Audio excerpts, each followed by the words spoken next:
Olá, turma. A aula de hoje é Teorema de Pitágoras. Tá? Teorema de Pitágoras, bem famoso, teorema, acho que o teorema mais famoso da matemática. E um dos mais importantes também, né?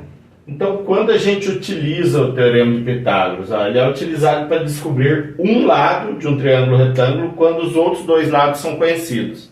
Então, isso quer dizer assim, eu tenho um triângulo retângulo. Se eu conheço dois lados dele, eu consigo descobrir o outro. Tá? Se eu conheço essa medida e essa medida, né, as medidas dos lados do triângulo, né, eu conheço as duas medidas aqui, eu consigo descobrir a outra. Tá legal? É isso. Lembrando que triângulos retângulos são triângulos que têm um ângulo reto, um ângulo de 90 graus, aqui, ó, representado por isso aqui, nesse quadradinho com a bolinha, com um pontinho no meio. Tá? A fórmula do Teorema de Pitágoras é isso, h ao quadrado é igual a c ao quadrado mais c ao quadrado. Quer dizer, se h é hipotenusa, né, os nomes bonitos aqui, ó, hipotenusa, e o c são os catetos.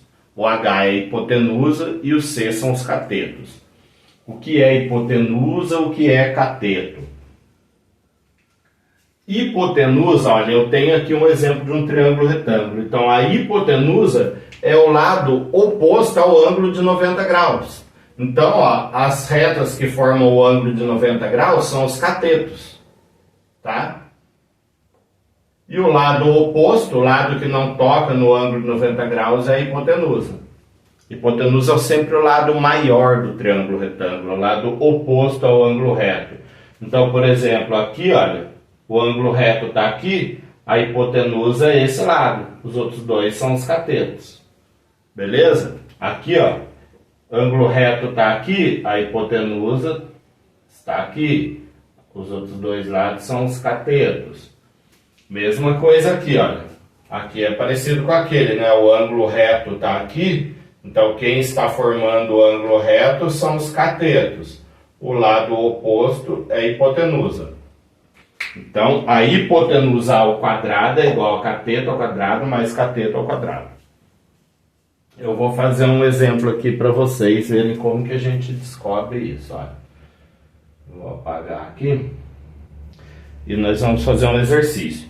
Por exemplo, se eu conheço a medida desse lado é 3, a medida desse lado é 4 e a medida desse lado é x. Vamos usar x, né? Sempre que a gente não sabe alguma coisa, a gente usa x geralmente na matemática, né? Tá. Então, primeira coisa que nós vamos ter que fazer é descobrir quem é a hipotenusa.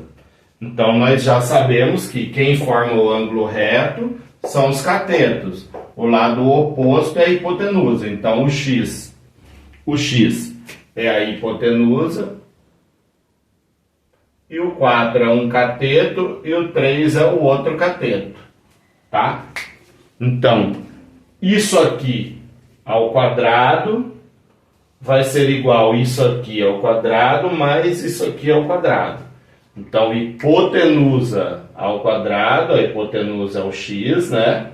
X ao quadrado é igual ao cateto ao quadrado, que é 3, eu já sei essa medida, mais o outro cateto ao quadrado.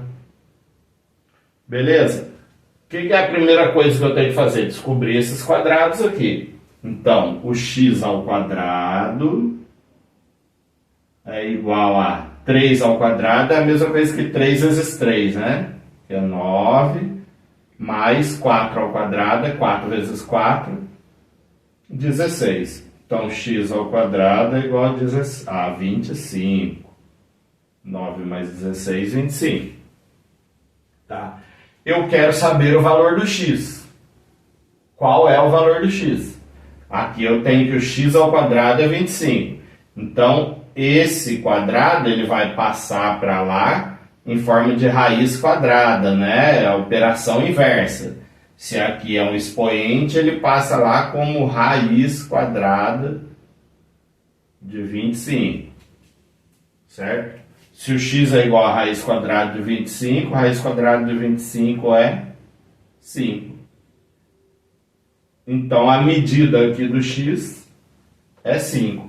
Gente, é sempre uma coisa que a gente tem que lembrar. Olha, x ao quadrado é 25, esse quadrado passa para cá como raiz quadrada. Beleza? Isso aqui é uma equação, certo? Esse teorema é uma equaçãozinha. Equação a gente já tem que ter aprendido, senão nós não vamos conseguir resolver o teorema de Pitágoras, né? Tá legal? Então, se não sabem a equação ainda, não tem como aprender isso aqui. Precisa aprender a equação antes para fazer o teorema de Pitágoras. Aqui, ó. Vamos lá. Tem um outro triângulo que é retângulo, e aí a gente tem que descobrir os elementos. Olha, quem forma o ângulo de 90 graus são os catetos. Então, o 5 é um cateto e o x é o outro cateto. O 13 é a hipotenusa, né? Tá? Ó, mas e agora? Agora o x é um cateto. Não tem problema, como eu falei, isso é uma equação. Então, nós vamos resolver essa equação. Hipotenusa ao quadrado, então quem é a hipotenusa? É o 13. Olha só, gente, agora o 13 ao quadrado é igual a x ao quadrado mais 5 ao quadrado. Então, tá vendo que nem sempre a incógnita vai ficar aqui. Se a incógnita for hipotenusa, ela vai ficar aqui. Se ela for cateto, ela vai ficar desse lado. Tá? Nesse caso, a incógnita é um cateto. Beleza? Então, entendam o que é hipotenusa e o que é cateto. Tá legal? A hipotenusa quadrada é igual a soma do quadrado dos dois catetos. Então, aqui eu vou resolver esses quadrados que dá para resolver. 13 ao quadrado é 169. X ao quadrado não dá para resolver, né? 5 ao quadrado dá, é 25. Agora eu vou passar esse 25 para cá. Então, se ele está somando, sempre que eu passo para o outro lado da equação, eu mudo a operação. Ele está somando, ele passa subtraindo. 169 menos 25 é igual a x ao quadrado. 169 menos 25 é 144. Se 144 é igual a x ao quadrado é igual a 144. Se esse é igual a esse é igual a esse. Então, eu só vou inverter, que eu gosto de trabalhar com a incógnita desse lado aqui. Então, eu vou inverter. Ó. X ao quadrado é igual a 144. Tudo bem? Se 144 é igual a x ao quadrado é igual a 144. E agora eu passo esse quadrado para lá como raiz quadrada. Então, x é igual a raiz quadrada de 144. E a raiz quadrada de 144 é 12. Pronto, achei a solução. Então, essa medida aqui de baixo é 12. Nem sempre vai ser o valor exato, tá, gente? Nem sempre vai ser o valor exato. Eu peguei dois exemplos aqui que resulta em valores exatos, mas nem sempre é assim, tá legal? Às vezes a raiz quadrada não é exata e tudo bem, paciência. Se desse aqui raiz quadrada de 150, raiz quadrada de 150, o valor do x é raiz quadrada de 150. Beleza? É isso aí, pessoal. Espero que vocês tenham entendido. Se ficou um pouco embaralhado aí, dá uma olhada no vídeo novamente. Eu procurei explicar passo a passo. Então olhem direitinho aí, estudem bem, tá legal? Um abraço para vocês.